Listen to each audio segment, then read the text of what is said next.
नमस्कार दोस्तों, मैं अंकुर उपाध्याय स्वागत करता हूं आप सभी का आपके अपने YouTube channel share market analysis में।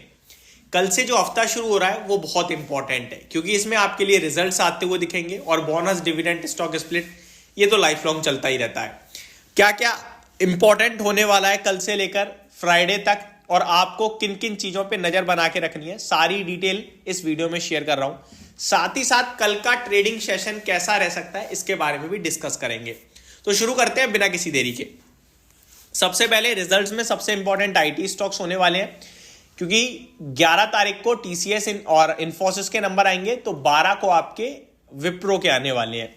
तो ये रिजल्ट से पहले कैसा मूड माहौल क्रिएट करते हैं इन्वेस्टर्स के मन में वो देखना इंपॉर्टेंट होगा, और रिजल्ट्स के बाद तो अपने आप में इंपॉर्टेंट हो ही जाता है। तो पहला और सबसे बड़ा ट्रिगर जो मेरे को आसपास दिख रहा है वो यही दिख रहा है, आईटी स्टॉक्स के नंबर, क्योंकि ये काफी बड़ा वेटेज रखते हैं निफ्टी में और ये अपने दम पर ही बाजार को ऊपर या नीचे करने का काम कर सकते हैं। आगे बात करूं तो कुछ खबरों वाले स्टॉक्स समझा देता हूं आप सभी को शॉर्ट में ही। सबसे पहले बात करी जाए अगर फीएम इंडस्ट्रीज की, तो company to consider issuance of bonus share on January 15।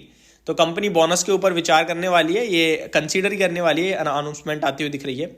साथ ही साथ खराब खबर आती हुई दिख रही है श्री सीमेंट के लिए, जहां कंपनी कह रही है clarification regarding income tax demand of 4,000 crore looms over Shri cement. Company had earlier wide there communication dated 21 June 2023 and 26 June 2023 intimated the stock exchange about the survey conducted by IT department. तो 4,000 करोड़ का जो इनके ऊपर income tax demand आया था उसके ऊपर बातचीत चल रही है, तो ये हल्की नेगेटिव ही मानूंगा, कुछ खास नहीं है। जस्ट डायल की बोर्ड मीटिंग भी 12 जनवरी को है रिजल्ट्स को लेकर, तो ये अनाउंसमेंट आई है। अभी रिजल्ट कैलेंडर में इसका नाम नहीं आ रहा है। Tata Motors, JSW steel, LIC, ये कुछ स्टॉक्स हैं जो और रडार पे रहेंगे, जिसमें एलआईसी को भी एक टैक्स डिमांड पेनल्टी लगी है। In fact company gets tax and penalty demand worth ₹382 crore from Gujarat tax authority for FY 18 and 19, यानी फाइनेंशियल ईयर 18 और 19 के लिए इनके ऊपर अभी डिमांड आया है, यानी ऑलमोस्ट 5 साल बाद, आप कह सकते हो 5-6 साल बाद। टाटा स्टील का प्रोडक्शन डाटा आया है, तो टाटा स्टील भी अपने रिजल्ट्स पे रिएक्ट करेगा। रिजल्ट्स मींस अपडेट पे, ठीक है, Q3 के अपडेट्स पे। बात की जाए अगर खबरों की, तो आपके लिए खबर आते हुए दिख रही है यूएस से, जहां पे उनका जॉब्स डेटा आया है सॉरी, जॉब डेटा अनुमान से बेटर आया है, बट यही चीज अमेरिका के लिए खराब है क्योंकि अनुमान था 3.8% का अनएम्प्लॉयमेंट रहेगा, लेकिन आया 3.7% पे, जो कि खराब माना जाएगा। साथ ही साथ नौकरियां जितनी उम्मीद थी उससे ज्यादा लोगों के पास गई हैं, तो ये वैसे तो अच्छी चीज है बट अमेरिका के लिहाज से खराब माना जाएगा। यूएस मार्केट की बात करें पर्टिकुलरली, तो वो बिल्कुल फ्लैट बंद हो गए हैं, बट वॉलेटाइल काफी ज्यादा थे, यही इंपॉर्टेंट है। आगे बात करूं अगर मैं आप सभी के साथ, बैंक ऑफ इंडिया और भी बहुत सारे स्टॉक्स ऐसे हैं जो अपने Q3 के अपडेट्स पे रिएक्ट करते हुए दिखने वाले हैं आपको। सबसे पहले बात करते हैं निफ्टी की, तो निफ्टी 21,700 के ऊपर क्लोजिंग दी है, तो ये क्लोजिंग बेसिस पे अच्छा आया है, जो कि फ्राइडे वीकली क्लोजिंग होती है और 21,700 के ऊपर अपने आप में अच्छी मानी जाएगी। बाइंग सेलिंग के लिहाज से देखें तो DII 3,500 करोड़ का बेच के गए, तो FIIs लगभग 1,800, मैं एग्जैक्टली बता देता हूँ, 1,800 तो नहीं, 1,700 करोड़ की बाइंग करके गए हैं, और फ्यूचर्स में FIIs ने 89 करोड़ की सेलिंग करी है। बात की जाए अगर निफ्टी की, तो 21,700 के ऊपर जैसा कि मैंने कहा पॉजिटिव दिख रहा है, बट यहाँ पे ना इस रेंज में, इस भाव पे आके हर कोई कंफ्यूज हो रहा है खरीदें या ना खरीदें। 22,000 का साइकोलॉजिकल लेवल भी सामने आ रहा है, तो थोड़ा सा आपको वेट एंड वॉच करना चाहिए।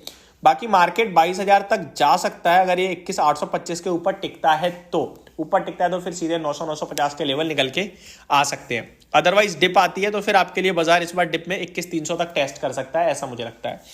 आगे बात करूं अगर आप सभी के साथ स्टॉक स्पेसिफिक, तो स्टॉक स्पेसिफिक काफी सारे ऐसे स्टॉक्स हैं जो एक्शन में, लाइक अदानी ग्रुप के सारे ही स्टॉक्स एक्शन में चल रहे हैं। IRCTC वॉल्यूम्स के दम पर एक्शन में चल रहा है। टाटा पावर अपने आप में आजकल पावर दिखा रहा है। ये कुछ स्टॉक्स हैं जो आपके लिए डेफिनेटली रडार पे रहनी चाहिए। केमिकल्स में पहले तो तेजी आई और अभी कहीं ना कहीं फ्राइडे के सेशन में थोड़ी गिरावट आई है, तो ये अच्छे भाव पे जनरेट हो रहे हैं, दोबारा से मिल रहे हैं, तो इनमें ध्यान देना चाहिए। साथ ही साथ बी सॉफ्ट का शेयर कंटिन्यू हायर राइज की फॉर्मेशन में, तो ये स्टॉक भी रडार पे रखना चाहिए, दोबारा से मोमेंटम में आ गया है। 718 के पास ऑलरेडी आ चुका है, 760 750 की तरफ जा सकता है।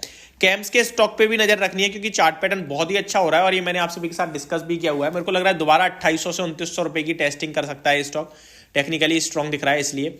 आगे आप सभी के साथ बात करूं तो मेटल्स की अपडेट आती जा रही है और अपडेट्स के बाद बड़े पॉजिटिव हुए हैं। जिसके बाद अभी 1-2 दिन में गिरावट आई है, जहां पे कहीं ना कहीं हिंडाल्को हो गया, आपका एनएमडीसी हो गया, ये कुछ स्टॉक हैं टेक्निकली बहुत स्ट्रांग दिख रहे हैं, इन पे भी नजर बना के रखनी चाहिए। तो ये कुछ स्टॉक्स थे और खबरें थी जो मैंने आप सभी के साथ शेयर किया। ट्राइडेंट का स्टॉक भी काफी बड़े फोकस में आ गया था फ्राइडे को, जब स्टॉक में 6-7% की तेजी आई, तो ये भी अपने आप में एक्शन में है। तो ये कुछ स्टॉक्स थी, चीजें थी जो मैंने आप सभी के साथ डिस्कस करी। होप आप लोगों को सारी चीजें समझ में आई होंगी, पसंद भी आई होगी video. Thank you so much for watching this video. Good night guys.